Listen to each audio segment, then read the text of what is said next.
ఇడ్లీ అయితే ప్లేట్లో నుంచి తీసి ప్లేట్లోకి అయితే సర్వ్ చేసుకున్నామండి. చూడండి ఫ్రెండ్స్ ఎంత సాఫ్ట్గా ఉన్నాయో. ఇందులోకి కాంబినేషన్గా పల్లీ చట్నీ అయితే వేసామండి. ఫ్రెండ్స్ మా వీడియో కనుక మీకు నచ్చినట్లయితే ప్లీజ్ లైక్ అండ్ సబ్స్క్రైబ్.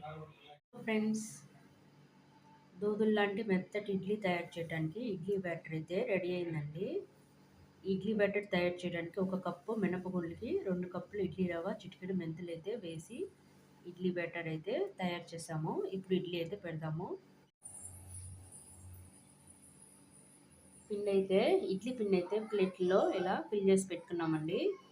ఒక పొయ్యి మీద ఇడ్లీ పాత్ర అయితే పెట్టుకొని 1 గ్లాసు వాటర్ అయితే వేసుకున్నాము. వాటర్ బాగా మరిగిన తర్వాత ఇడ్లీ ప్లేట్లు అయితే పెడదామండి.